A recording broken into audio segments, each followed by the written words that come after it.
Hello and welcome to ESM Squared, the podcast for experienced social media marketers. Today I'll be chatting with Andrea Estey from the University of Vermont. The university has an impressive Instagram community of over 43,000 followers at the time of recording, and the social media activity as a whole really stood out to me as being particularly structured, clean and authentic. I wanted to find out more about the people backstage. Andrea is at her office in Burlington, Vermont, and I'm the other side of the world at Iconosquare HQ here in Limoges, France. So please forgive the quality of sound, which we've done our very best to make as smooth as possible. So, hello, Andrea. How are you today? Hi, thanks for having me. Happy to be here in beautiful Burlington, Vermont. You are the digital content strategist at the University of Vermont. Can you tell me how long you've been working in this position and a little bit about your daily work? That's right. So yes, I am the digital content strategist at the University of Vermont. So I've been with the university for about 4 years. So I guess it's time for me to graduate, or maybe I'm going into my 5th year of school. And I oversee our digital team. So when I first started, I was really a team of one managing our social media and our digital content on our website. And over the past 4 years, the team has really grown to include a social media manager, a videographer, as well as a digital recruitment specialist who's really focused on kind of recruiting our undergraduate class. So the team has grown tremendously. And so obviously we're just able to do so much more work, higher quality work, more exciting work. So yeah, that's it in a nutshell. Great. And so just so I'm sure I've understood, your work is slightly different to the work that you do with your direct colleague for social media, right? Exactly. So we're very fortunate to have now 2 of us really focused on social media. So my role is really more focused on strategy and looking at how our content kind of unfolds across all channels. So not just social, but also our website. Also kind of thinking about how publications come to life on the web.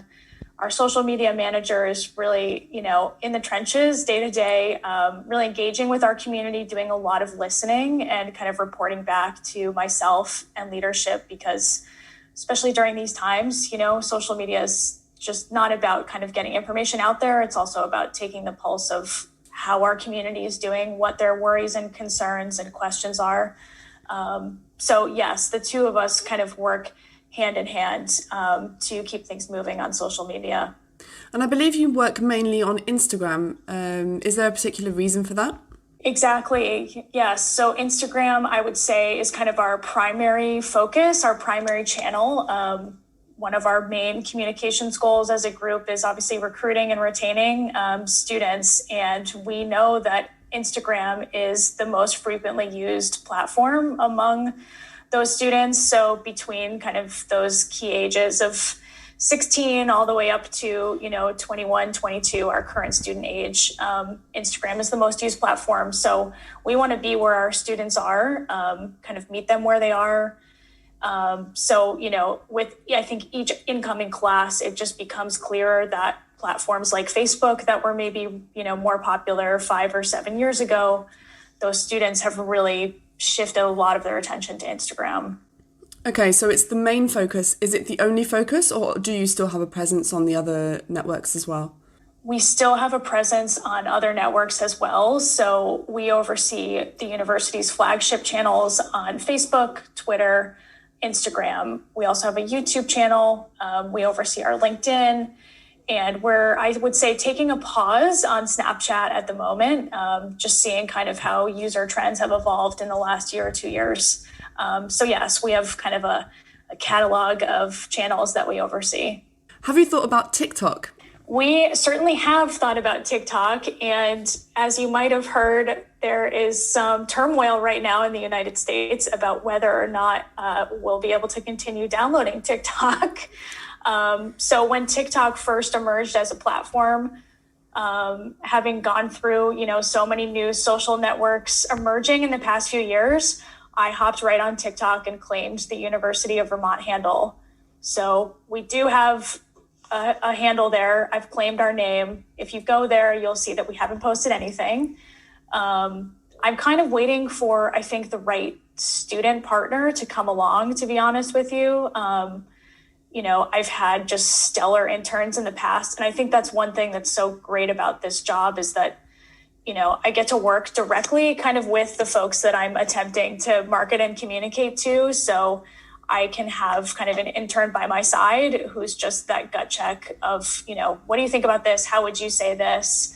And so TikTok, I think, is one of those platforms that to do it right, I really would love to have, a partner who is a native user of TikTok and not somebody like me who, is kind of in the shadows lurking on TikTok, but, not deep in the platform. So we're definitely thinking about it. And, I'm paying attention to more and more surveys coming out saying that students prefer to use TikTok over Instagram. They still spend more time on Instagram, but they prefer to use TikTok more. So it's just been kind of interesting to see. I think particularly during this really heavy time, folks are kind of turning to TikTok as an escape. So we're thinking about it. That was a long answer to your question. Yeah, I think that you're right about I'm seeing people also preferring TikTok these days. And it's strange because when Instagram first came out, everyone said how addictive Instagram was and how once you started scrolling, you couldn't stop scrolling, and that's it. It was just, you had to get back onto the platform. And I personally, I have to say that TikTok has replaced that now for me. So maybe something to do with Reels could be a good alternative for you guys.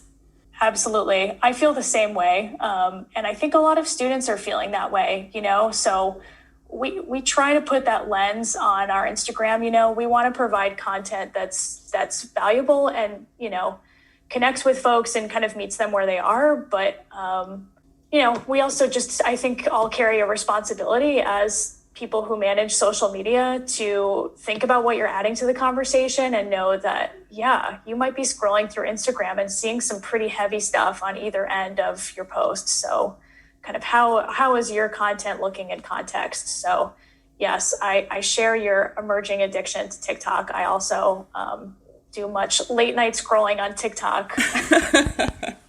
Yeah, I don't think there's many of us who don't anymore, to be honest with you.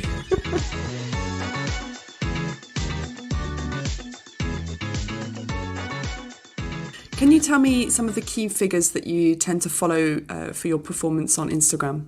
Absolutely. So the key kind of metrics that we pay attention to for Instagram, obviously there's a tremendous amount of data out there. So the most important thing to us is engagement, and really looking at, engagement based on reach as well, because we know that, not everybody sees our posts. We are seeing those numbers, start to go up year over year, which is great. But, knowing that not everybody sees our posts, really paying attention to, of those people who see our posts, are they engaging with it? And then with that engagement, particularly over the last 6 months, as our content has really shifted, looking at not just kind of overall engagement, but how many comments are things getting, how many saves are things getting, how deep do the comments go? So are people kind of going back and forth with us? Is it a really kind of high touch conversation? We're also paying attention to, on places like Instagram, direct messages that we get, because we're finding that we're having a lot of really pretty in-depth, I continue to be surprised, in-depth kind of conversations with folks via DM. And then the other things we pay attention to, obviously, are things like reach and impressions. Kind of boosting our reputation is another communications goal of ours. So we are always paying attention to, how many folks are we reaching and how far kind of beyond our follower base is our content extending. It's really interesting, actually, because I've done a couple of these podcast episodes now, and obviously, anybody who knows what they're doing with social media marketing knows that engagement is more important than number of followers, etc. But actually, something that I'm realizing as I speak to different social media marketing professionals is that they really are looking, including yourself, looking deeper into that engagement and what people are saying and the intention behind it. And that's really interesting because that's something that you can't measure with a metric. That's something that's real. You have to feel it and you have to read it and be there yourself and really be involved in the engagement which is happening on your account. And money can't buy that. You have to be there and do it. Exactly.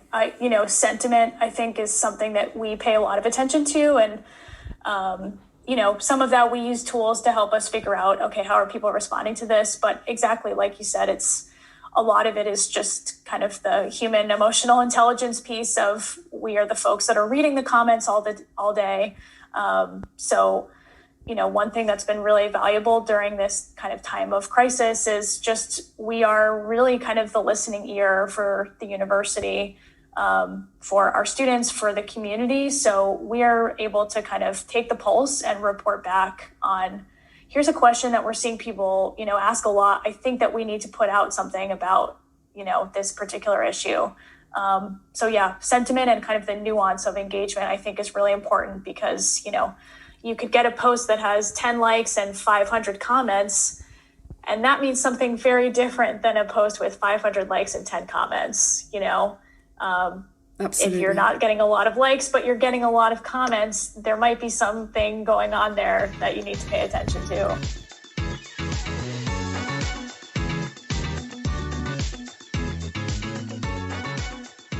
Let's talk about content types.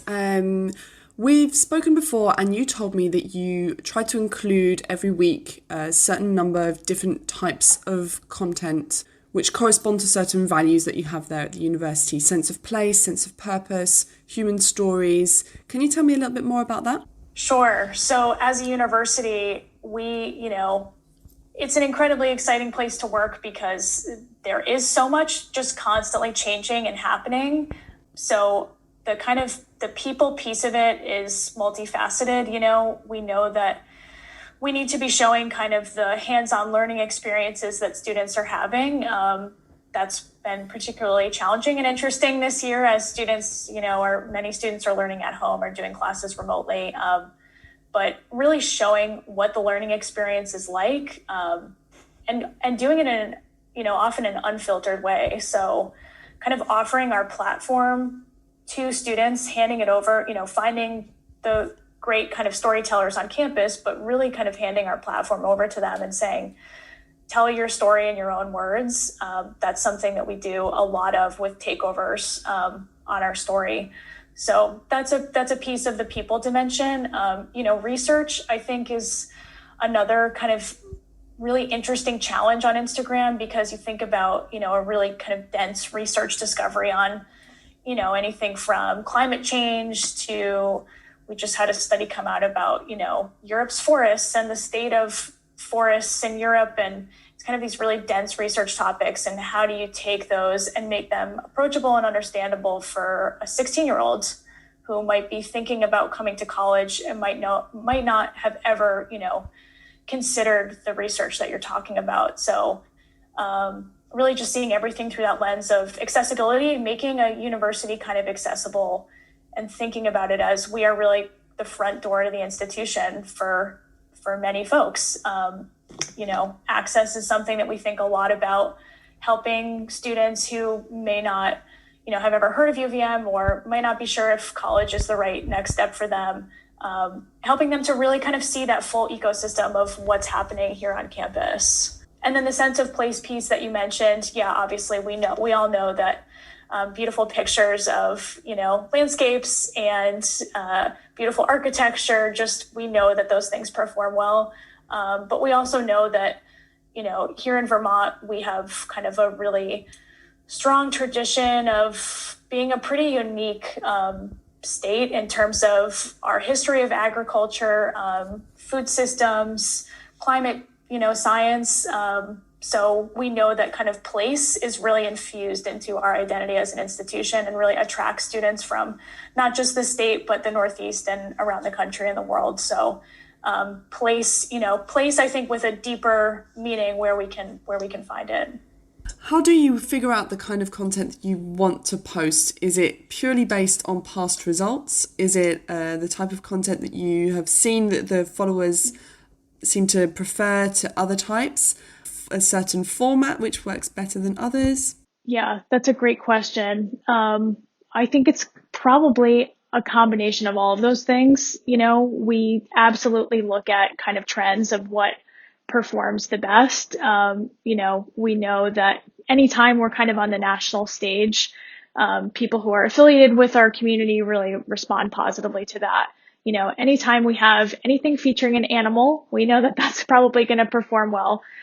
So there's those kind of anomalies, I would say, that we know are just going to totally outpace everything else. I think it's finding, okay, what are those kind of patterns in the kind of bread and butter day-to-day type of content that we can really leverage. So yeah, we're looking at data, but we also do a good amount of experimenting and looking at what our, peer institutions are doing, what other brands are doing. And then certainly, the last few months, we've been sharing different types of content. So we've had to, share kind of really vital information about campus, or we've had to kind of address how the university is addressing racial injustice. So we've really had to stretch ourselves and say, okay, how do we do this, in a thoughtful way without showing yet another photo of campus? How do we make this content accessible? So we've done a good amount of experimenting, and I think learning along the way and being really nimble is critically important too. So, something that we might try, if it doesn't work, the next time it comes up, we're going to look back and say, what did we learn from that? And oftentimes, that feedback loop is pretty fast. So we might post something and start to see comments come in and say, well, we learned our lesson. Next time this happens, we're not going to do that again. So that's, it's one of the challenging things about being in social media, but it also, there's constant learning, right? It's a constant feedback loop. And if your content's not connecting with folks, you're going to know that. Okay, well, now seems like a perfect time to ask you where you get your inspiration from then, because you speak about checking out what peer institutions are doing and kind of looking all over the social media space to find out what's being done during certain times. I mean, obviously now we're talking about COVID, but there are other events which merit a certain type of communication. So where do you get your inspiration from? Yeah, so in terms of inspiration, I'm kind of in a unique role in that I do oversee our social media strategy. I also oversee our digital content strategy on our website. So I think I bring a lens of trying to bridge those two worlds and really seeing it as, we have kind of one story. How are we telling that story in different ways? So I draw a lot of inspiration from, media companies and maybe traditionally print publications to see how does somebody like the New York Times or, the New Yorker really kind of reinvent what might appear in a print, newspaper or magazine into, then a web story and then into an Instagram story. And how does that Instagram story, compare to a feed post? So I draw a lot of inspiration from those kind of best in class media companies. And I think it's good for all of us to remember that our content is being seen side by side with those brands. So yes, we're an institution of higher education. Folks aren't going to have maybe the same standard of photography as, the New Yorker. But in my mind, I do want our content to stack up if you're scrolling through your feed and, for it to still catch your eye, even if you are following kind of these best in class folks. So yeah, like you mentioned, we do obviously follow a lot of our peer institutions and the folks that are doing just incredible work. So we try to keep a pulse on what other folks are doing.